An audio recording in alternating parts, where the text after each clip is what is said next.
Assalamualaikum warahmatullahi wabarakatuh. Alhamdulillah.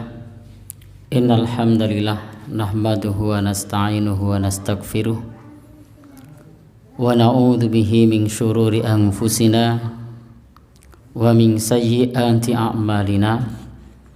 May yahdihillahu fala mudhillalah wa may yudlilhu fala hadiyalah. Asyhadu an la ilaha illallah wahdahu la syarikalah wa asyhadu anna Muhammadan abduhu wa rasuluh.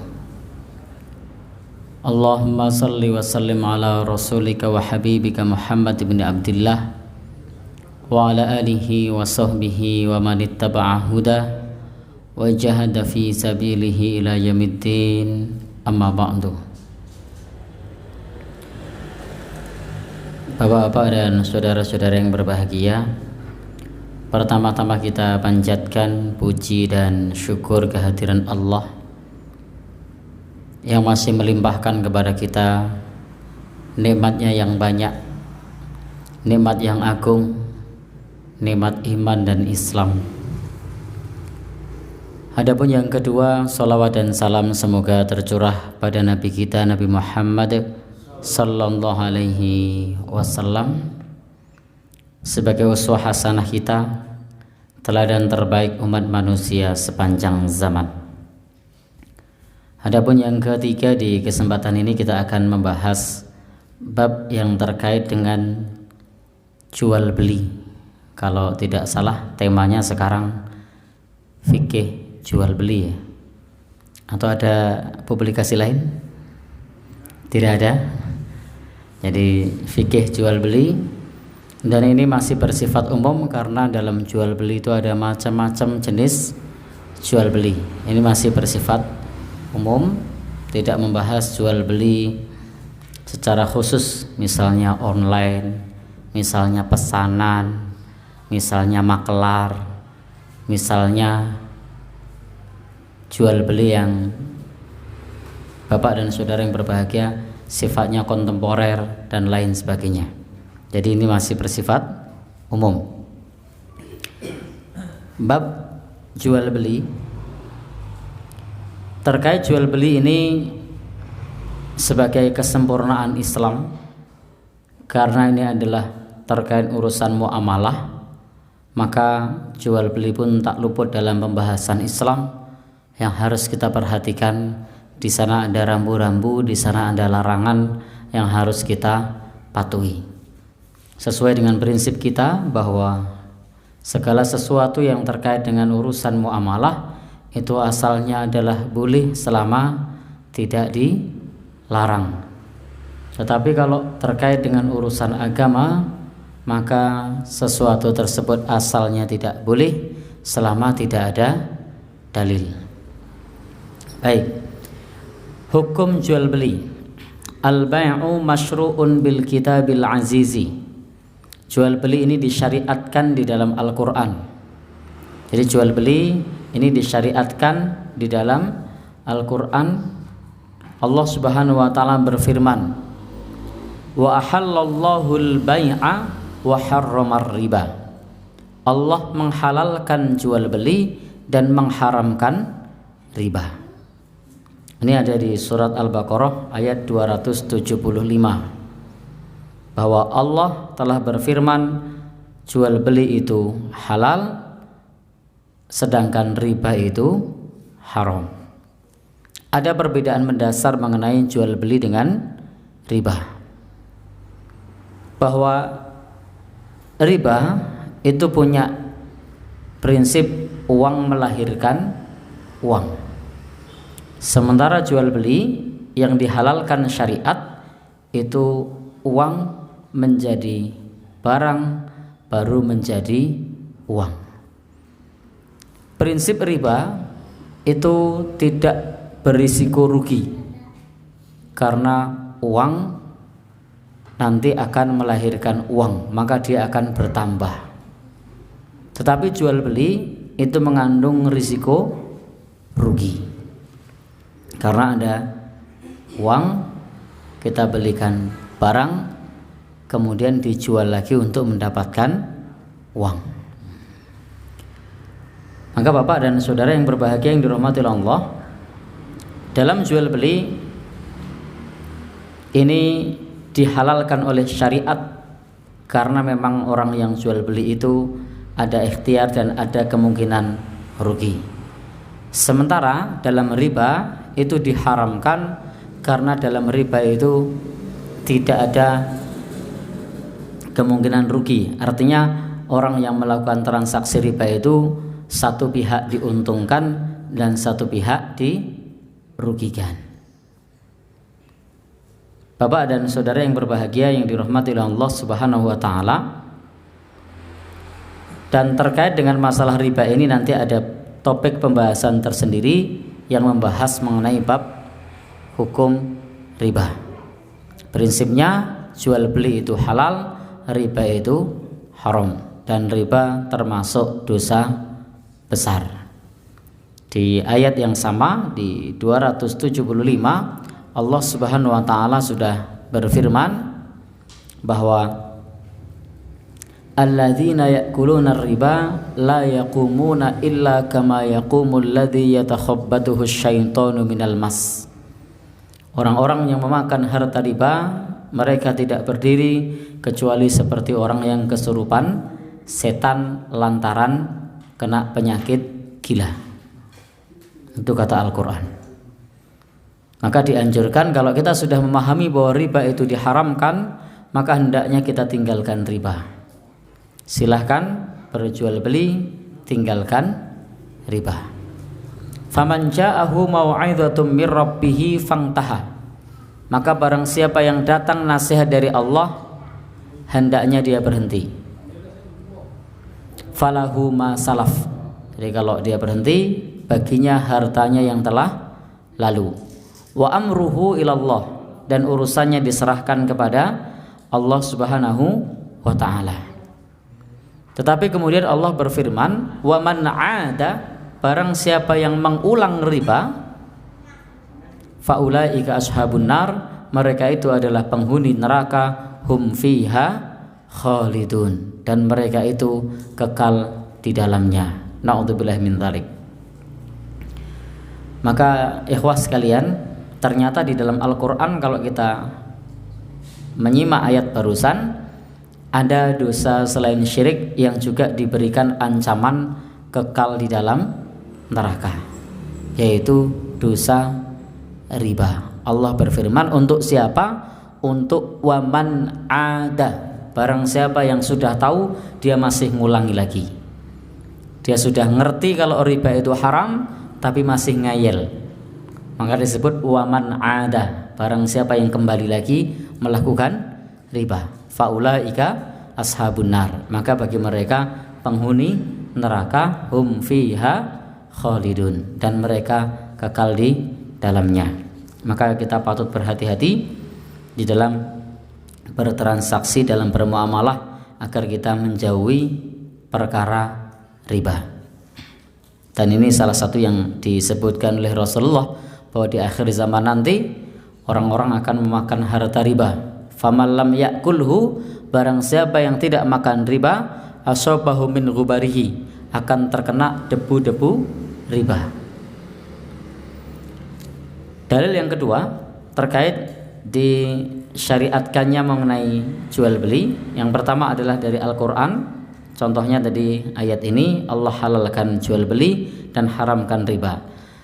Dalam As-Sunnah itu juga ada perkataan Nabi, qauliyah, ada pula amaliyah, perbuatan Nabi.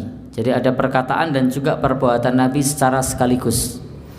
Faqad ba'an Nabi sallallahu alaihi wasallam washtara. Nabi pernah menjual dan Nabi juga pernah membeli.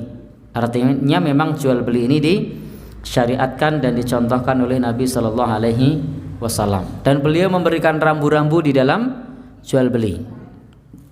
Contoh perkataan beliau, la yabi hadirun libadin. Janganlah menjual, di bab ini adalah kaitannya tidak boleh orang kota menjualkan barang dagangan orang desa.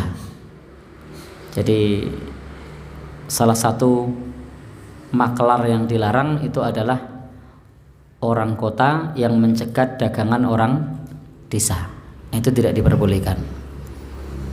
Dan nanti yang lain yang serupa dengan ini adalah talaqur rukban. Orang yang ada di hendak ke pasar di stop untuk biar menjual atau membeli dengan dia, lalu kemudian dia yang membawanya ke pasar. Ini termasuk yang dilarang. Waqala, dan Nabi SAW bersabda, al-bai'ani bil khiyari ma lam yatafarraqa, bahwa jual beli itu dengan khiyar, hak pilih, malam yatafarraqa, sebelum keduanya berpisah. Jadi ada namanya hak khiyar sebelum keduanya berpisah. Ini adalah khiyar majlis. Karena khiyar itu nanti macam-macam. Ada khiyar majlis, ada khiyar aib, ada khiyar syarat. Jadi punya hak antara penjual dan pembeli, itu punya hak untuk meneruskan proses jual beli atau membatalkan proses transaksi tersebut. Maka Bapak Ibu, Bapak dan Saudara yang berbahagia yang dirahmati Allah, dengan khiyar ini sehingga tidak ada yang terzalimi. Dengan khiyar hak untuk meneruskan dan atau membatalkan jual beli ini sehingga tidak ada yang terzalimi. Baik, contohnya adalah khiyar majlis.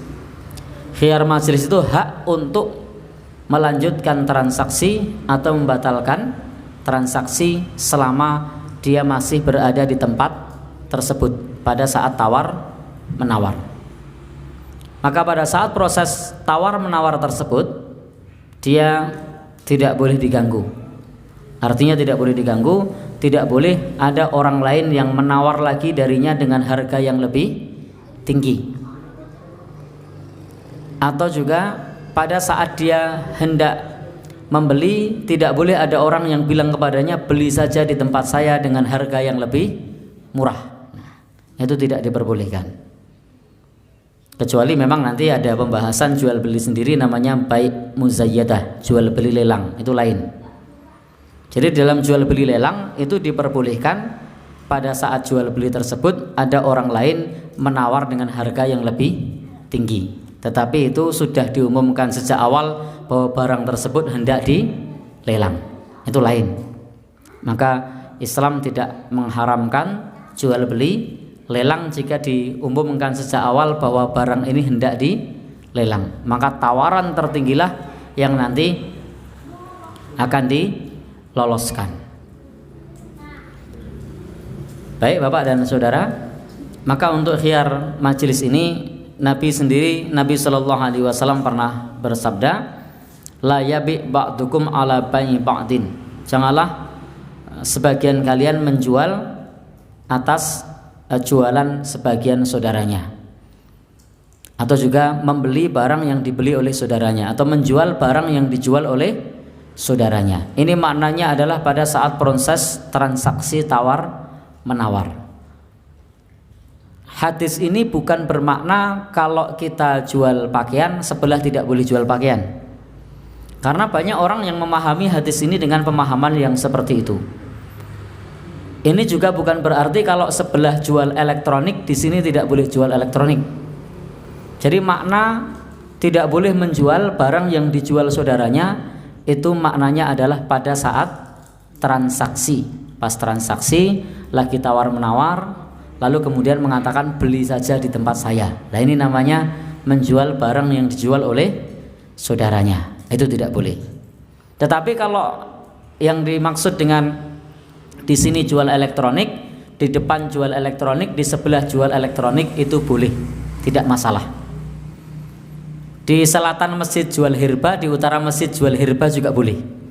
Jadi itu tidak ada masalah.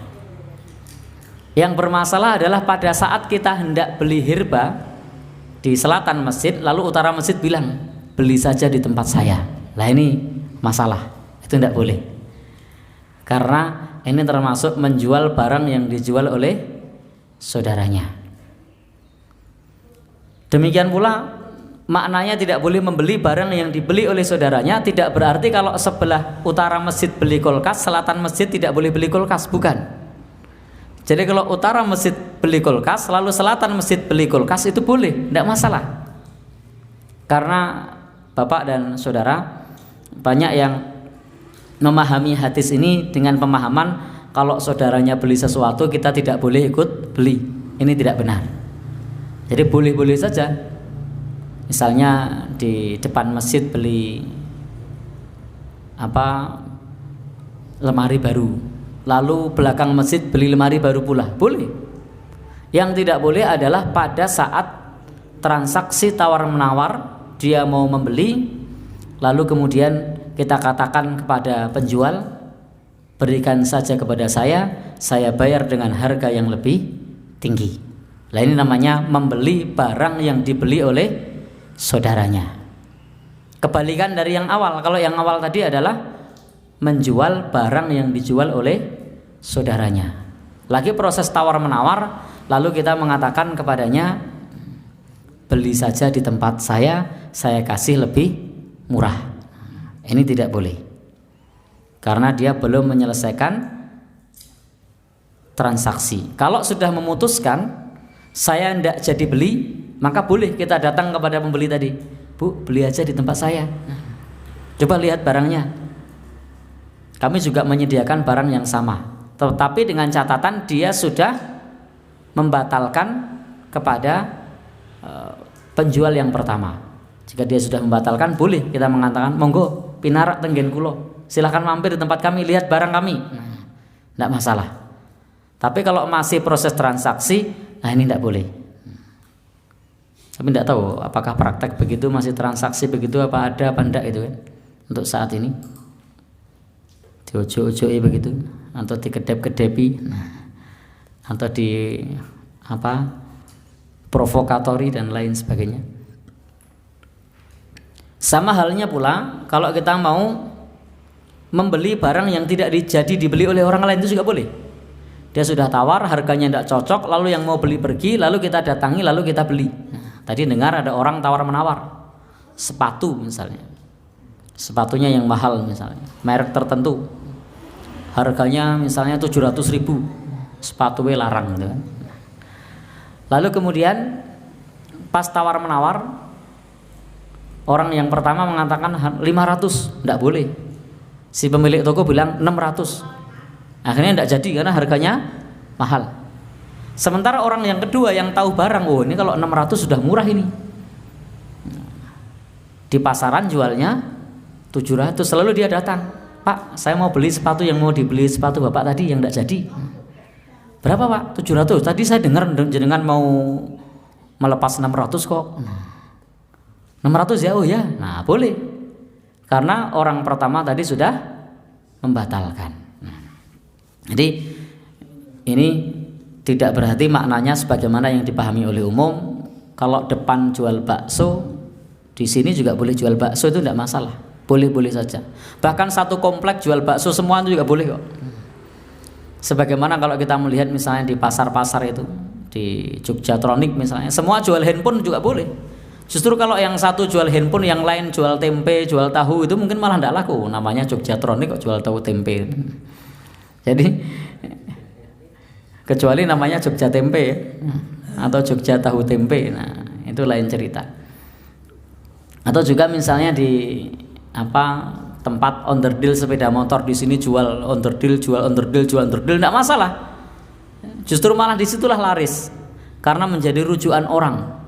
Kalau tidak ada di tempat satu, ada di tempat yang lain. Justru kalau sendiri mungkin malah tidak laku. Begitu dijualan di pasar handphone, laku keras. Sudahlah, saya mau tak menyendiri saja di tengah sawah, jual handphone yang tidak ada saingannya. Laku tidak kira-kira? Malah tidak laku. Jadi tidak ada masalah menjual barang yang sama dengan yang dijual oleh orang lain. Yang kedua adalah ada namanya khiyar aib. Khiyar aib itu adalah bolehnya mengembalikan barang jika barang tersebut cacat, tidak seperti yang diinginkan. Maka seperti yang tertulis di kwitansi atau nota, barang yang sudah dibeli tidak dapat ditukar atau dikembalikan, itu tidak sesuai dengan khiyar aib. Maka mestinya kalau cacat boleh ditukar dan boleh dikembalikan. Kalau tidak ada masalah ditukar dikembalikan, nah ini baru tidak boleh. Tapi selama terdapat cacat atau barang tersebut tidak sesuai dengan fungsinya, maka mestinya boleh ditukar atau dikembalikan. Itu adalah khiyar aib. Jadi punya hak untuk mengembalikan jika barangnya cacat. Maka sebaiknya pula seorang muslim yang menjual barang itu menjelaskan kepada saudaranya jika barang tersebut cacat. Maka kata Nabi, beliau bersabda, la yahillu li muslimin, tidak halal bagi seorang muslim ba'a min akhihi bai'an, menjual kepada saudaranya suatu barang dagangan fihi aibun, yang padanya terdapat cacat, illa bayyanahu, kecuali menjelaskannya, illa bayyanahu, kecuali menjelaskannya. Jadi Nabi mengatakan, Nabi bersabda, tidak halal bagi seorang muslim menjual barang kepada saudaranya yang barang tersebut terdapat cacat kecuali menjelaskannya. Jadi mestinya dijelaskan, jangan malah ditutupi. Biasanya kalau cacat dijelaskan apa ditutupi? Ada sepeda onto, sepeda tua yang terlihat masih mulus, istimewa, tetapi di bagian tertentu sudah patah, lalu dilas dengan halus, setelah itu dipoles sehingga tidak nampak. Kira-kira pas kita jual bilang enggak kalau pernah patah?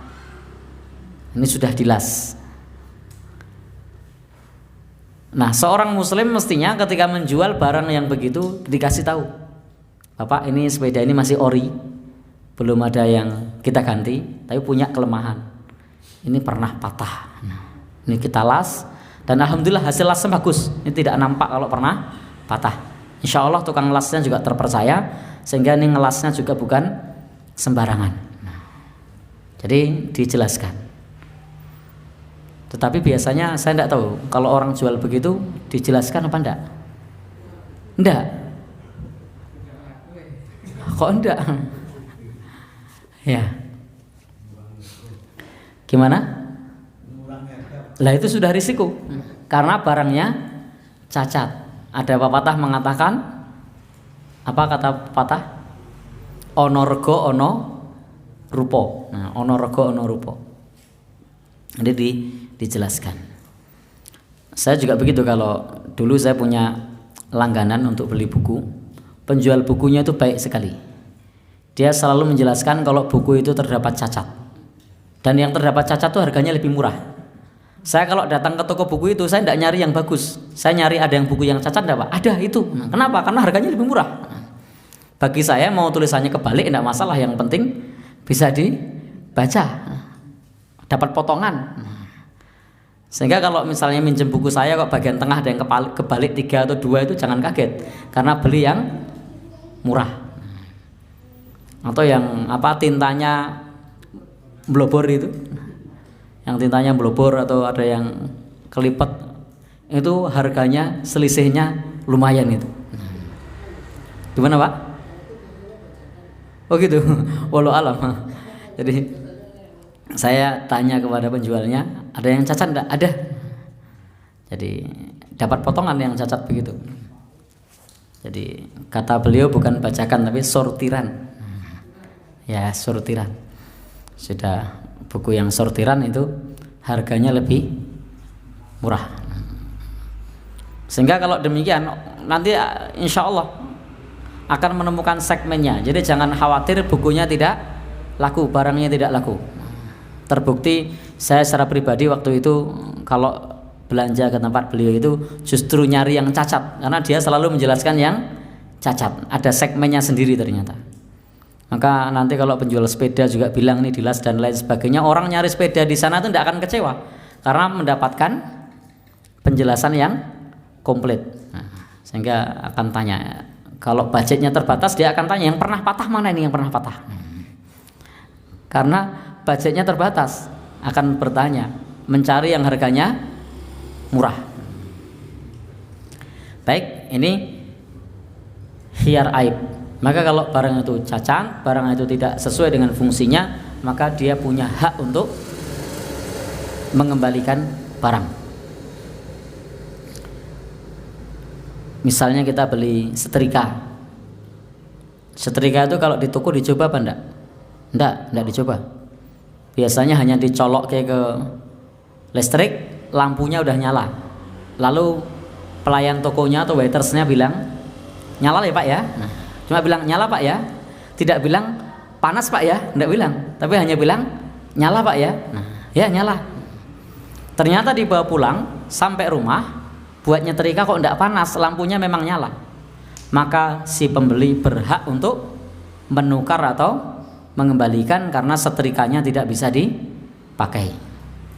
Lalu kalau kemudian pelayan toko mengatakan, loh kan Bapak tadi sudah dicoba, nyobanya cuma dilihat lampunya nyala, di rumah lampunya juga nyala, tetapi tidak bisa panas. Yang lain, beli termos. Termos itu dicoba apa enggak kalau beli? Enggak dicoba.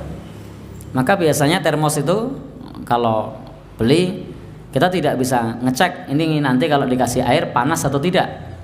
Biasanya para pelayan toko hanya membuka dari tutupnya lalu ditempel di telinga, terbunyi ngungu bagus oh Pak ini ngungu. Nah ini bagus. Nah, tetapi tidak menjamin yang bunyi ngungung itu kemudian kalau dipakai buat airnya tidak dingin, bisa saja juga dingin karena deteksi dengan telinga ini berbeda dengan langsung dikasih air.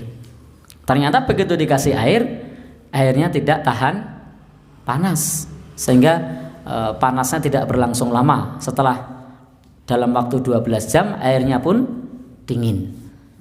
Boleh tidak kira-kira nukar? Mestinya boleh, karena barang tidak sesuai dengan fungsinya. Atau beli lampu, karena pas beli listrik pas mati, di toko besi tidak dicek lampunya ini nyala apa tidak. Sampai di rumah begitu listrik sudah nyala, sudah dipasang, ternyata lampunya tidak nyala. Boleh tidak dikembalikan? Mestinya boleh karena barangnya cacat, terdapat aib. Beli apa lagi? Saringan pompa air. Beli saringan pompa air di toko besi, dicek apa enggak? Itu loh saringan pompa air yang pipa kalau mau dimasukkan ke sumur dicek mboten biasanya? Enggak kan? Maka itu baru diketahui dia bocor atau tidak setelah dipasang. Setelah dipasang ternyata bocor. Maka Bapak Ibu, karena seperti itu maka boleh ditukar atau boleh dikembalikan karena barangnya terdapat cacat atau tidak sesuai dengan fungsinya. Yang ketiga, jadi ada khiyar majelis, ada khiyar aib. Yang ketiga ada khiyar syarat. Jadi khiyar syarat, punya hak mengembalikan jika tadi sudah ada perjanjian, namanya khiyar syarat. Maka ini diperbolehkan. Dia sudah, Bapak dan saudara yang berbahagia yang dirahmati oleh Allah, putranya pesan untuk dibelikan sepeda. Lalu kemudian putranya ini tidak diajak karena lagi rewel, nangis, minta dibelikan sepeda, udah terlanjur mutung, tidak mau datang. Pokoknya mau dibelikan sepeda warnanya pink, sepeda kecil misalnya. Maka kemudian beli sepeda ke toko. Pak, saya mau beli sepeda, tapi nyuwun ngapunten Pak, gini nggih lare kula niku nembe mutung, mboten kula jak mriki, mengke menawi cocok niki jadi saya beli, ini sekarang sudah dibayar. Kalau enggak cocok nanti saya tukar dengan yang lain Pak ya.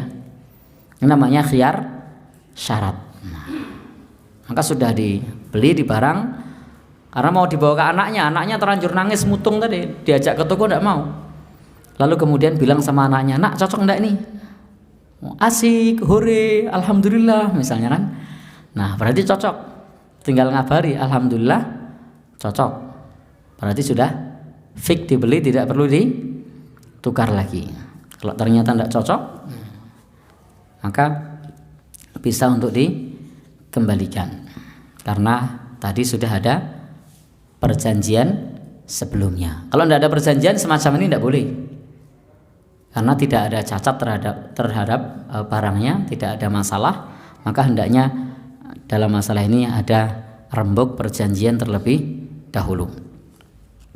Baik, itu yang terkait dengan khiyar, hak untuk melanjutkan atau membatalkan proses transaksi jual beli. Arkanuhu, rukun-rukunnya atau arkanul bai', rukun jual beli ada 5. Terkait rukun jual beli ada 5. Sebenarnya ini pembahasan yang panjang, tapi tidak apa-apa kita selesaikan di pertemuan kita ini. Yang pertama adalah al-bai', adanya penjual. Wala budda ayyakuna malikan lima yubi, hendaknya penjual adalah pemilik barang. Au ma'dzunan lahu fi baihi, atau yang diizinkan untuk menjual. Artinya dalam jual beli, Bapak dan Saudara tidak boleh menjual barang yang belum atau bukan miliknya. Jadi tidak boleh menjual barang yang bukan merupakan miliknya. Kalau bukan miliknya maka harus diizinkan oleh pemilik barang. Sudah bukan miliknya, belum diizinkan, berani jual. Ada enggak yang begitu? Banyak, jual beli online itu banyak. Dia cuma datang ke pinggiran Malioboro, modal handphone, difoto cekrek, dilihat harganya, dia naikkan harga sendiri, lalu dia bilang ready, barang sudah tersedia, berupa souvenir, harganya sekian. Punya barang enggak dia? Enggak. Diizinkan enggak dia? Enggak. Asal main foto saja. Atau ada yang pula modalnya cuma katalognya saja ngopi dari Google, atau ngopi dari penjual online yang lain. Begitu ada orang pesan, dia carikan lagi. Nah, ini tidak boleh.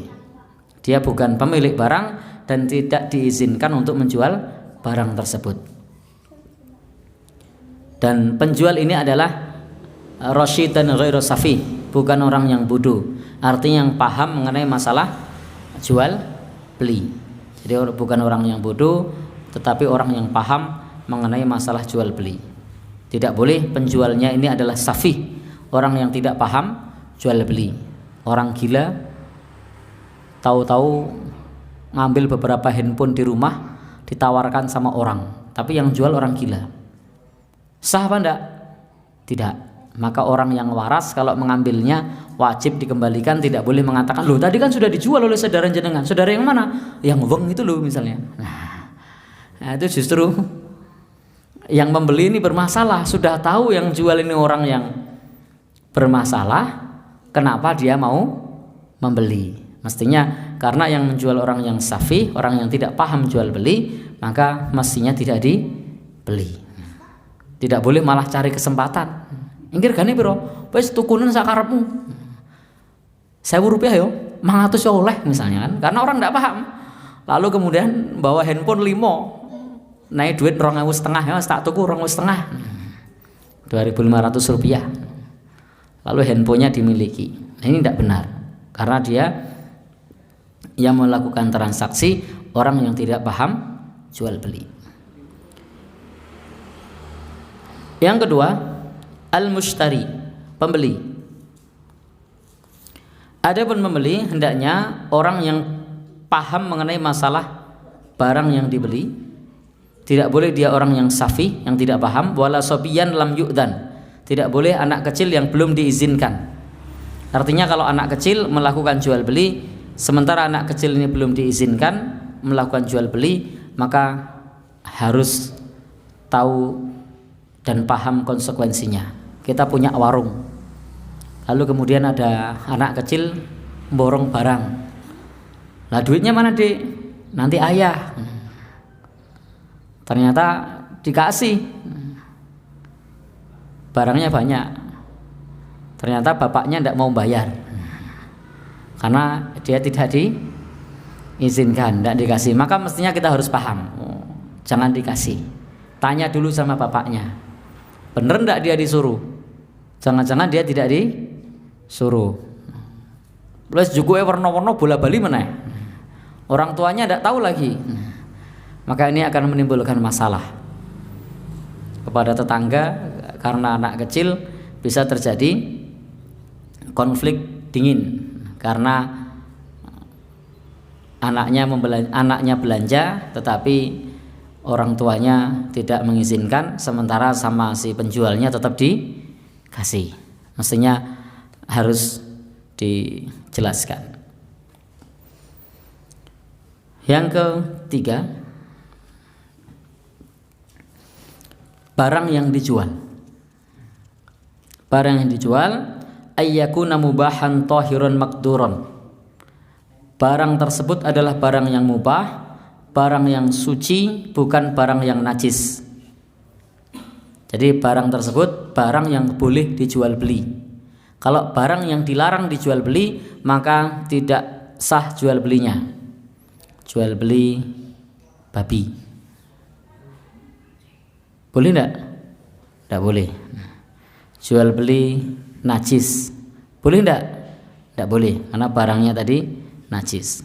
Atau misalnya Nabi mengharamkan bentuk jual beli bangkai misalnya, maka enggak boleh.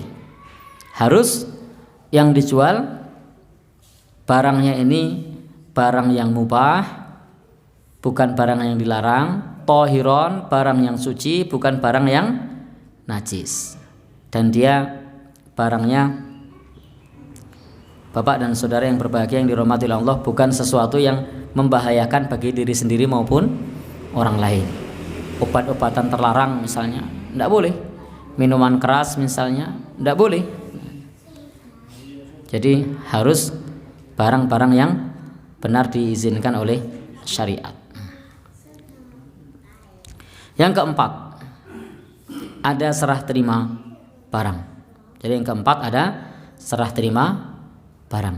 Ada ijab qabul.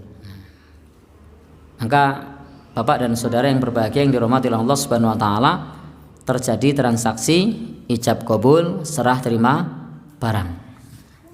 Yang kelima, at-taradi, saling ridho. Maka tidak sah, falayasih, tidak sah bai'u biduni ridho, jual beli tanpa ridho. Salah satunya tidak rela, tidak ridho terhadap jual belinya. Nabi sendiri bersabda, innamal bai'u ang tarodin. Sesungguhnya jual beli itu saling ridho. Jadi dalam jual beli harus saling ridho. Inilah 5 rukun jual beli. Maka kalau kita mau jual beli, maka harus kita perhatikan kelima-limanya ini. Pertama adalah penjual, atau termasuk kalau kita mau membeli atau mau menjual, maka harus kita perhatikan sebagai seorang penjual, hendaknya memang pemilik barang tersebut dan atau diizinkan oleh orang lain untuk menjualnya. Memang barangnya tersebut barang kita atau diizinkan. Adapun pembeli, hendaknya pembeli juga paham, orang yang sudah mengetahui fungsi barang, bukan orang yang bodoh. Kemudian yang ketiga adalah barang yang mubah, bukan barang yang haram, bukan barang yang najis, bukan barang terlarang. Yang keempat, terjadi serah terima. Yang kelima, harus saling ridho. Demikian pembahasan kita di kesempatan ini, sedikit gambaran tentang fikih jual beli. Sebenarnya nanti ada pembahasan banyak jenis-jenis jual beli, tetapi ini masih secara umum tentang fikih jual beli. Yang pertama tadi membahas bab khiyar atau hak untuk melanjutkan atau membatalkan jual beli. Yang kedua adalah rukun jual beli. Waktu dan tempat kami kembalikan kepada Bopo Pranoto Hadicoro. Wassalamualaikum warahmatullahi wabarakatuh.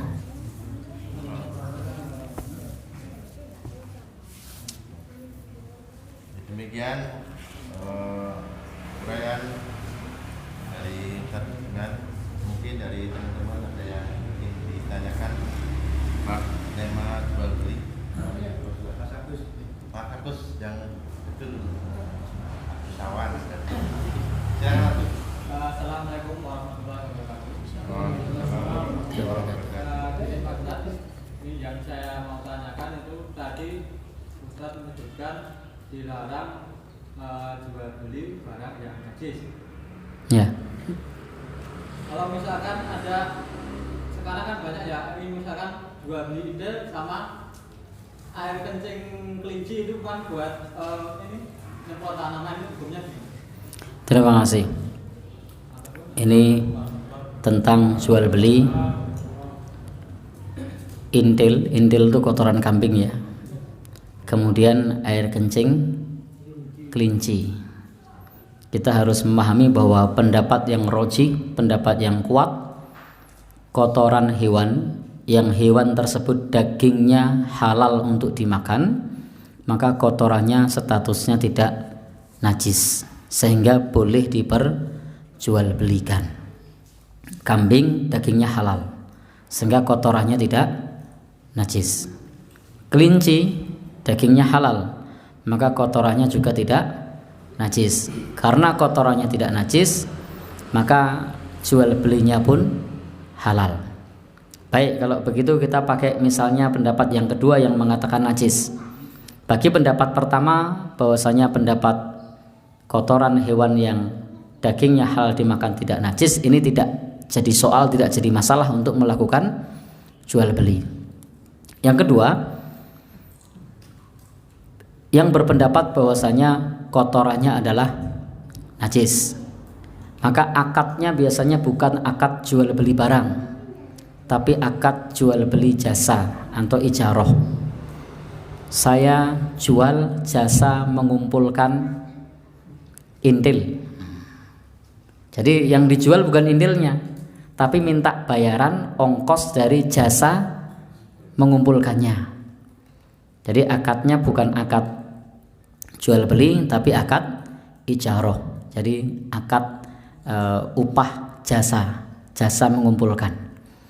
Misalnya kotoran kambing, kotoran sapi, jika berpendapat itu najis. Kalau saya secara pribadi memilih pendapat yang tidak najis. Jadi kalau hewan tersebut dagingnya halal dimakan, maka kotorannya tidak najis. Tapi harus ingat, kalau berpendapat najis, maka selain tidak boleh dijual beli, meskipun tadi para ulama kemudian mengatakan bukan menjual barangnya tapi jasanya, itu ada hukum berkelanjutan nanti. Bolehkah memanfaatkan barang najis? Misalnya itu nanti ada pembahasannya sendiri. Baik, sehingga begitu nggih, bisa pendapat yang membolehkan jika dagingnya itu halal dimakan, maka kotorannya tidak najis, tidak ada masalah dengan jual belinya. Jika berpendapat bahwasanya itu najis, maka jual belinya bukan jual beli barang najis, tetapi jual belinya adalah jasa mengumpulkannya. Wallahu a'lam bishawab.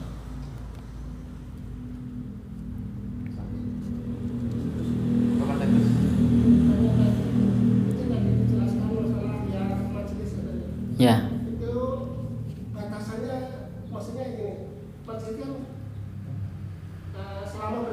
Ya. Tapi itu selama bertemu terus setelah berpisah terus selesai atau masih ada kelanjutan yang majelis gitu. Ya. Masalahnya ketika jual beli tanah misalnya itu atau kendaraan mobil itu ya, itu kan biasanya tidak putus satu kali gitu ya. Ya. Nah, itu bagaimana? Yang kedua itu tadi masalah jual beli barang yang haram, ya mungkin lebih gitu. Kalau kucing itu haram ya. Kalau jual beli kucing angguran kan ada. Ya. Berarti ada tiga ya. Ya, ini yang tanya saja lupa apalagi yang jawab gitu ya. Ya. Jadi pertanyaannya tentang jual beli yang terkait dengan khiyar majlis. Kata Nabi, malam yatafarraqo, selama sebelum berpisah. Jadi kalau sudah berpisah, ya sudah, berarti majelisnya sudah selesai. Artinya boleh ditawarkan lagi kepada orang lain selama tidak terikat dengan perjanjian. Kalau dengan perjanjian itu namanya khiyar syarat. Dia masih terkait syarat dengan orang lain. Tak rembuk sik karo bojoku. Berarti kalau sebenarnya beli jual mobil ya, atau beli mobil nanti 3 hari lagi saya putuskan itu bisa ya. Yaitu khiyar syarat. Ya, jadi Bapak dan saudara yang berbahagia yang dirahmati Allah, maka ketika seperti itu kalau mau jual lagi ngomong, jadi ndak. Ini ada orang yang mau membeli orang lain. Sehingga Bapak dan saudara yang berbahagia yang dirahmati Allah, karena tadi terikat perjanjian dengan orang lain. Misalnya tadi sudah rembukan mobil mau dibeli. Kemudian dia mengatakan, tak rembukan sik karo bojoku. Besok saya kabari. Begitu dia pergi, belum ngasih kabar, pagi harinya ada orang lain lagi datang mau beli. Karena tadi ada perjanjiannya adalah besok mau ngasih kabar, sementara yang punya mobil sudah mengiyakan, maka kalau ada pembeli lain, maka si pemilik mobil ini ngasih tahu, Bapak sios boten, ini mau ada yang beli. Nah, karena terikat dengan perjanjian, maka ini masuk dalam khiyar syarat. Jadi diputuskan masanya harus jelas, tidak boleh besok kapan, besok pagi, besok sore, besok siang. Kalau sudah lewat dengan yang disebutkan berarti sudah lepas. Kalau bilang besok pagi saya kabari sampai siang, ya sudah, siang berarti sudah melewati masa yang diperjanjikan. Kira-kira besoknya kapan? Besok pagi saya kabari, saya rembukan dulu sama istri. Ternyata sampai sore ada orang yang nawar lagi, ya enggak apa-apa, karena syaratnya hanya sampai pagi, tidak sampai sore. Wallahu a'lam bishawab. Yang kedua mengenai jual beli kucing. Nahar Rasulullah sallallahu alaihi wasallam an bail hir. Rasul melarang jual beli kucing. Memang terkait dalam masalah ini para ulama berbeda pendapat mengenai masalah jual beli kucing. Kalau kita berpegang kepada zahir hadis, maka jual beli kucing itu dilarang. Namun demikian memang di kalangan para ulama berpendapat bahwa larangan jual beli kucing itu dibagi menjadi kucing buas atau kucing jinak. Kalau kucing buas jelas semua tidak boleh, karena tidak boleh jual beli binatang buas. Tetapi untuk yang jinak para ulama berbeda pendapat. Wallahu a'lam bishawab. Dua tadi ya. Ya.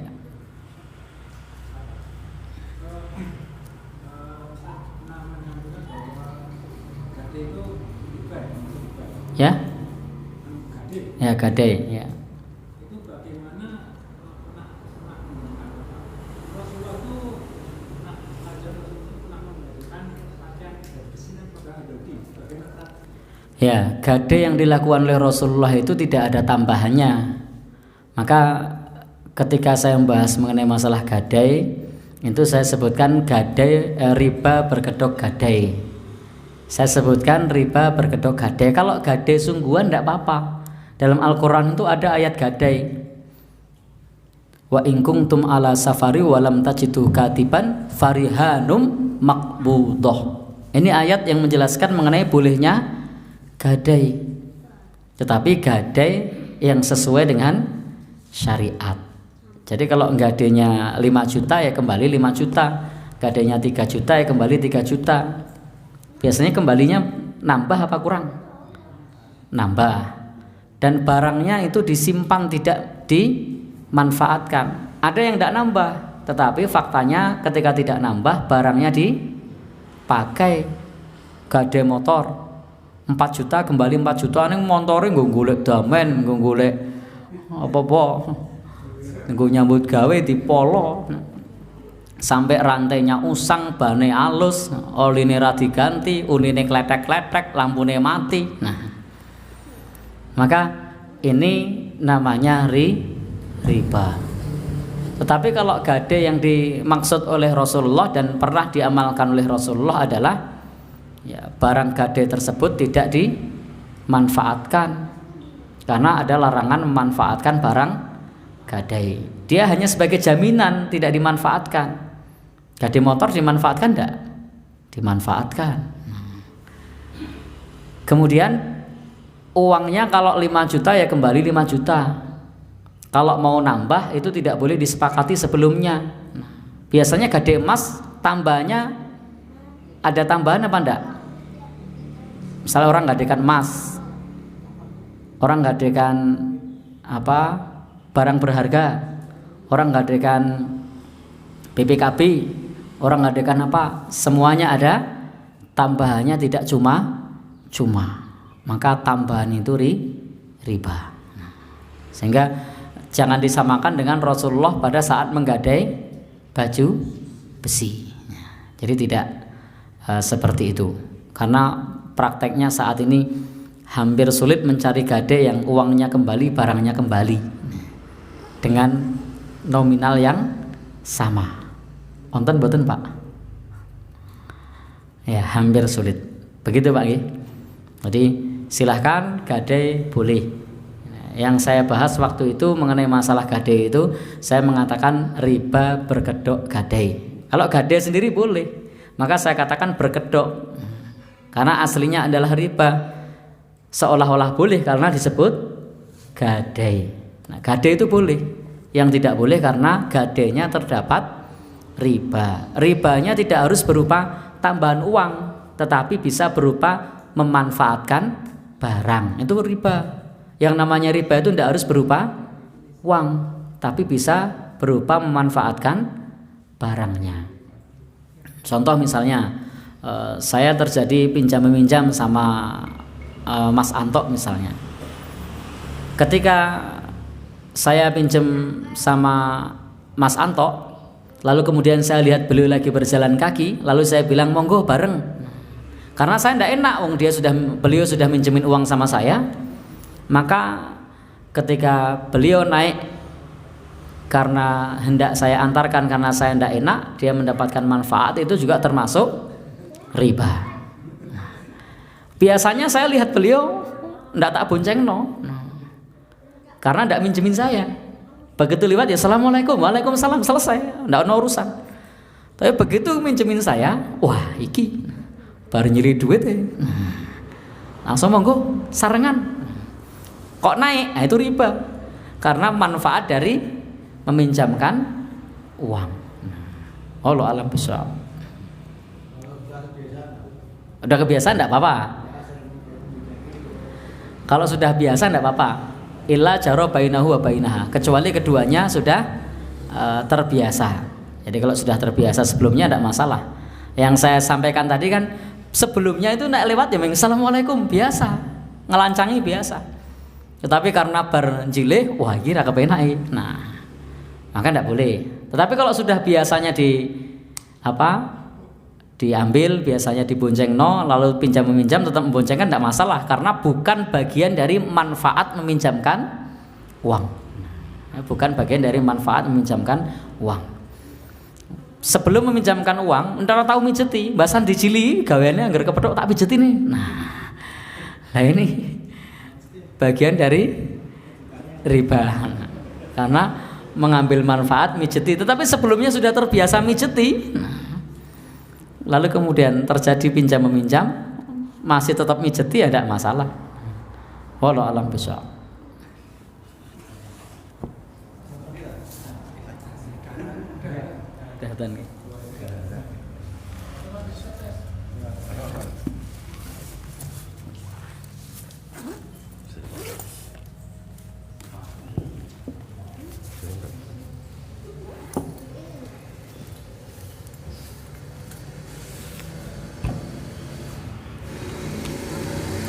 Para jamaah yang dirahmati Allah Subhanahu wa taala, berhubung waktu sudah maghrib, untuk itu acara kajian Selasa Kliwon sore di hari ini kita cukupkan, dan kami ucapkan terima kasih kepada Ustadz Mujiman yang telah memberikan tausiahnya kepada kita semua.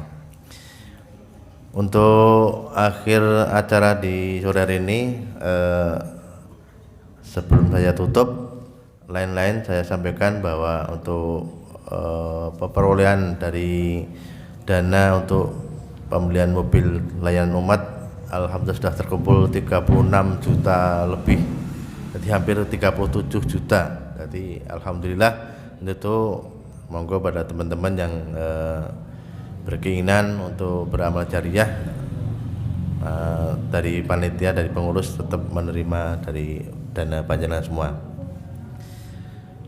Marilah kita tutup acara sore hari ini dengan doa kafaratul majlis. Subhanaka Allahumma wa bihamdika asyhadu an la ilaha illa anta astaghfiruka wa atubu ilaik. Saya akhiri, assalamualaikum warahmatullahi wabarakatuh.